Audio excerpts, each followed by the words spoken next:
I'm Sally Joyner. I am a Partners in Recovery Coordinator here at Footprints in Brisbane, and I am one of the DBT lead skills trainers. The project at Footprints was to create a dialectical behavioural therapy skills group. We started this back in August 2015 through a partnership with Metro North HHS and DBT Brisbane. So DBT Brisbane provided some extensive training to Footprints staff. This included 1 day of borderline personality disorder training and then 2 days following of the DBT skills train the trainer. And this was delivered by Kate McDonald and Lyndon Barai, both clinical psychologists. There's 4 modules in the DBT group. That's mindfulness, distress tolerance, emotion regulation, and interpersonal effectiveness. So that was the start of DBT here, and now things are looking quite different in a positive way. So we're actually running 3 groups now here at Footprints. So we have 2 of our DBT skills groups running here at our West End office, and we have 1 additional group running at our Strathpine office as well.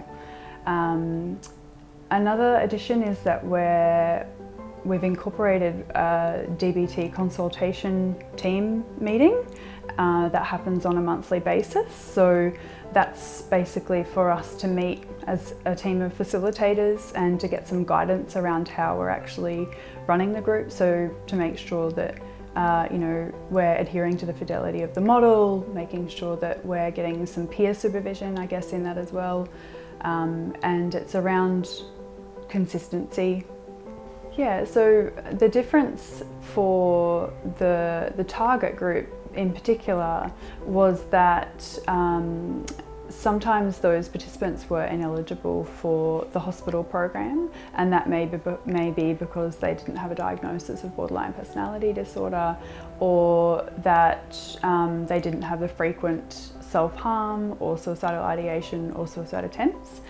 So this opened up a lot of opportunity for people in our wider community to get access to this type of group, particularly because it was free, and also because the hospital had or has still quite a lengthy wait list, somewhere between 6 to 12 months, and sometimes that can be longer than that. So we've had participants come through to our group who have been waiting on that wait list, and we've also had participants come through post the hospital program wanting to come back to do a refresher as well, which has been great.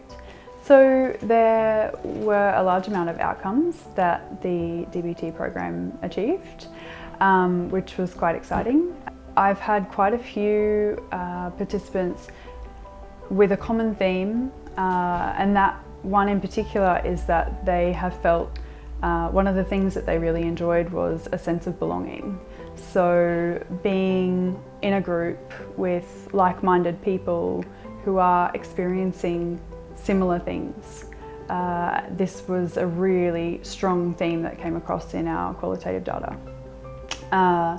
And some real practical things like feeling like they were able to actually cope better in different situations that were making them feel quite distressed.